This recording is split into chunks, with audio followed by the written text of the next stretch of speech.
দেখো বন্ধুরা, ও অনেকক্ষণ ধরে ড্রেসিং টেবিলের সামনে নিজের মুখ দেখছে আয়নায় আর উপরের দিকে তাকাচ্ছে। তার মানে ওর মেকআপ করার ইচ্ছে হয়েছে।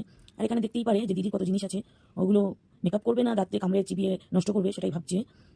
দেখো বসে আছে কিরকম, সব দেখছে যে কোন জিনিসটা নষ্ট করা যায় কামড়ে। দেখো অবস্থা ওর। ওর সাথে রাগ করেছি আমি, কালকে সারাদিন কথা বলিনি, দুটো পিঠেও দিয়েছি। কারণ আমার বাড়িতে কালকে গেস্ট এসেছিল মিষ্টি নিয়ে। সেই মিষ্টি কখন চোরের মতো চুরি করে 10-12টা প্রায় মিষ্টি খেয়ে নিয়েছে। তার জন্য ওকে মেরেছি এবং ওর সাথে সারাদিন আজকে কথা বলিনি।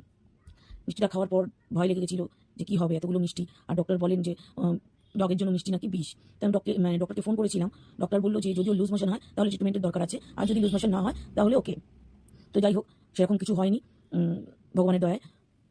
ভীষণ ভয় পেয়ে গেছিলাম কারণ আমার আগের ডগটা সে এরকম কিছু মানতাম না বলে ল্যাব ছিল, ওকে আমরা খুব তাড়াতাড়ি হারিয়ে ফেলেছি। ওর যখন শেষ সময় ডক্টর ওকে দেখে অনেক কিছু বলেছিল, সেগুলো আমাদের ধ্যান ধারণায় রয়ে গেছে। জানতে পেরেছি যে ডগের সম্বন্ধে কী করা যায় না করা যায়, কী করা উচিত কী করা উচিত নয়, সেগুলো জানতে পেরেছি। তার জন্য আমরা ওকে নিয়ে ভীষণ কনসিয়াস। তো সারাদিন আজকে কথা বলিনি। ও নিজে বুঝতে পেরেছে মা রাগ করেছে, ভীষণ রাগ করেছে। তার জন্য ও আসছে, ঘুরে ঘুরে আসছে আমার কাছে, আর চুপচাপ চোরের মতো চলে যাচ্ছে। ও নিজেও বুঝতে পারছে ও কী ভুল করেছে বা অন্যায় করেছে।